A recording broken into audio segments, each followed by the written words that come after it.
નમસ્તે. કેમ છો બધા? હા, હવે કઈ ગરમી આવી.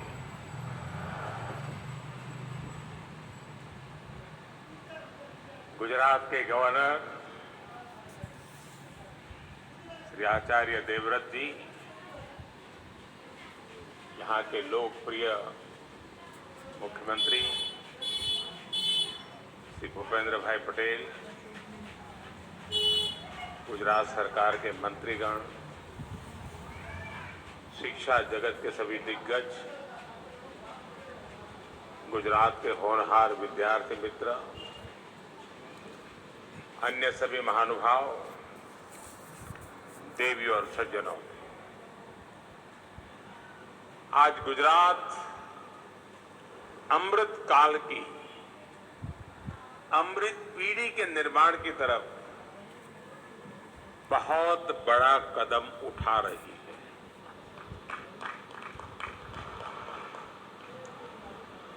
विकसित भारत के लिए, विकसित गुजरात के निर्माण की तरफ ये एक मील का पत्थर सिद्ध होने वाला है। मिशन स्कूल्स ऑफ एक्सीलेंस, इसके शुभारंभ पर मैं सभी गुजरात वासियों को, सभी अध्यापकों को,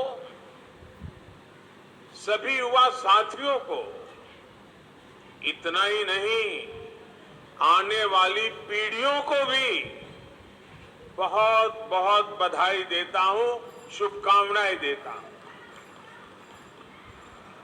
साथियों, हाल ही में देश ने मोबाइल और इंटरनेट की 5th जनरेशन यानी 5G के युग में प्रवेश किया है।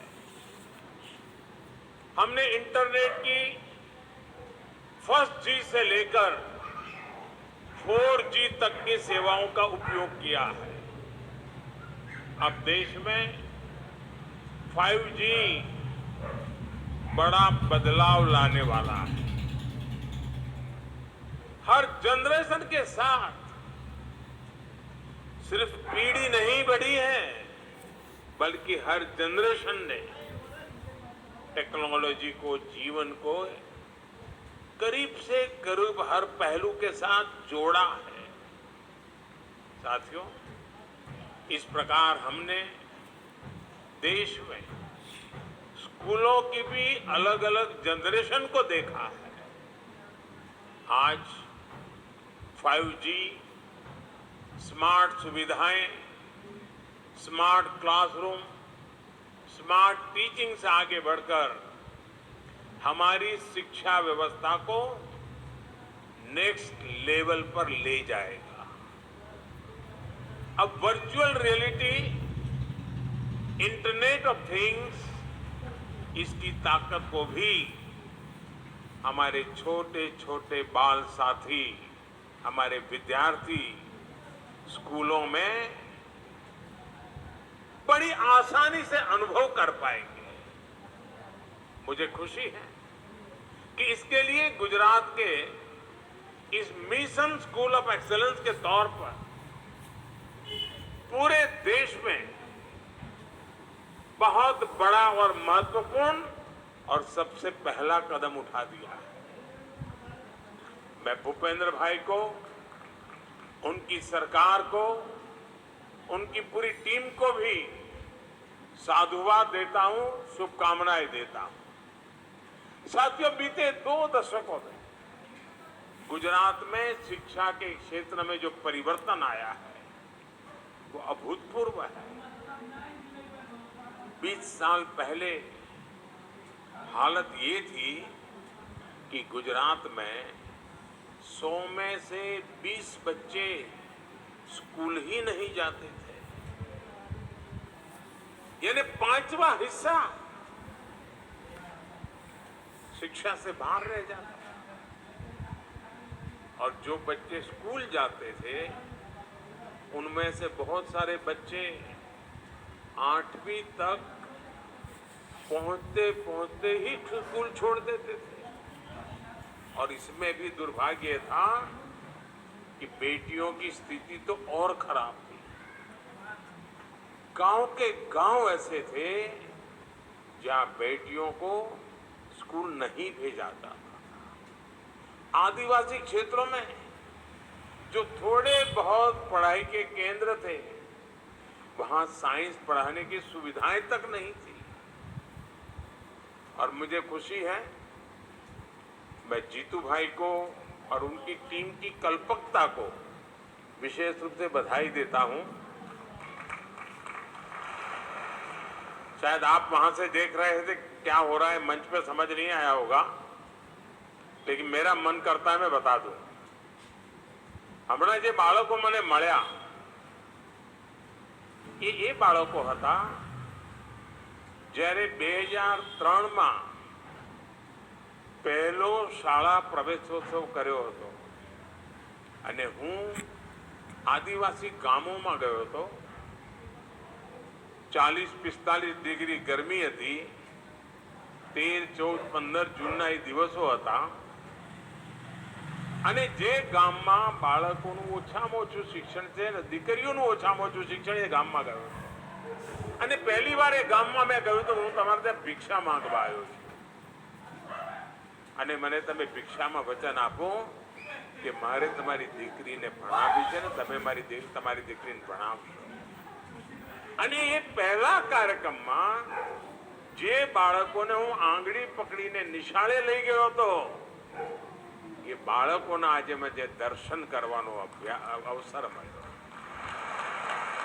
આ પળે હું સૌથી પહેલા એમના માતા પિતાને વંદન કરું છું, કારણ એમણે મારી વાતને સ્વીકારી। હું તો શાળાએ લઈ ગયો પણ એમને એના મહાત્મ્યને સમજ્યું અને એમણે બાળકોને જેટલું ભણી શક્યા એટલા ભણાયા અને આજે પોતાના પગ પર ઊભા થઈને આપણી પાસે જોવા મળ્યા।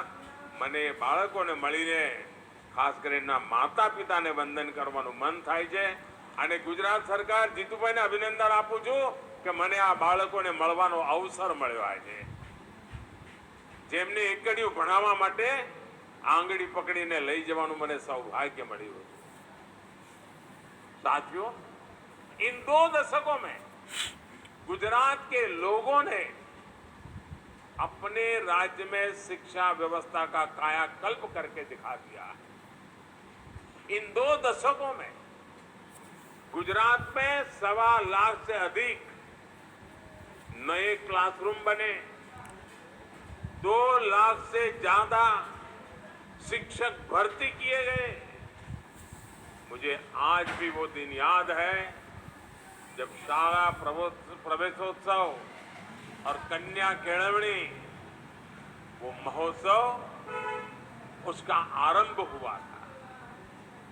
प्रयास ये था कि बेटा बेटी जब पहली बार स्कूल जाएं तो उसे उत्सव की तरह मनाया जाए। परिवार में उत्सव हो, मोहल्ले में उत्सव हो, पूरे गांव में उत्सव हो, क्योंकि देश की नई पीढ़ी को हम शिक्षित और संस्कारित करने का आरंभ कर रहे हैं। मुख्यमंत्री रहते हुए मैंने गांव गांव जाकर खुद सभी लोगों से अपनी बेटियों को स्कूल भेजने का आग्रह किया था और परिणाम ये हुआ है कि आज गुजरात में करीब करीब हर बेटा बेटी स्कूल पहुंचने लगा है, स्कूल के बाद अब कॉलेज जाने लगा है। साथियों, इसके साथ ही हमने शिक्षा की गुणवत्ता पर भी सबसे ज्यादा बल दिया, आउटकम पर बल दिया। इसलिए हमने प्रवेशोत्सव के साथ साथ गुणोत्सव की शुरुआत की थी। क्वालिटी एजुकेशन, मुझे अच्छी तरह याद है कि गुणोत्सव में हर एक विद्यार्थी का, उसकी क्षमताओं का, उसकी रुचि का, उसकी अरुचि का विस्तार से आकलन किया जाता था। साथ साथ शिक्षकों का भी आकलन होता था। इस बहुत बड़े अभियान में स्कूली व्यवस्था के साथ साथ हमारे ब्यूरोक्रेट्स, हमारे अधिकारी, इवन पुलिस के अधिकारी, फॉरेस्ट के अधिकारी, वे भी 3 दिन के लिए गांव-गांव स्कूलों में जाते थे, हिस्सा बन जाते थे अभियान का। और मुझे बहुत खुशी है कि कुछ दिन पहले जब मैं गांधीनगर आया था तो उस गुणोत्सव का एक बहुत ही एडवांस टेक्नोलॉजी बेस्ड वर्जन विद्या समीक्षा केंद्र के रूप में मुझे देखने को मिला। विद्या समीक्षा केंद्रों की आधुनिकता देखकर कोई भी हैरान हो जाएगा। और हमारी भारत सरकार ने, हमारे शिक्षा मंत्री ने देश भर के शिक्षा मंत्रियों को और शिक्षा विभाग के अधिकारियों को यहां गांधीनगर बुलाया था और सब के सब ये विद्या समीक्षा केंद्र को घंटों तक उसका अध्ययन करने में लगे थे। और बाद में भी राज्यों से डेलीगेशन आते हैं और विद्या समीक्षा केंद्र का अध्ययन करके उस मॉडल को अपने राज्य में ले जाने की कोशिश कर रहे हैं। गुजरात इसके लिए भी अभिनंदन का अधिकारी है।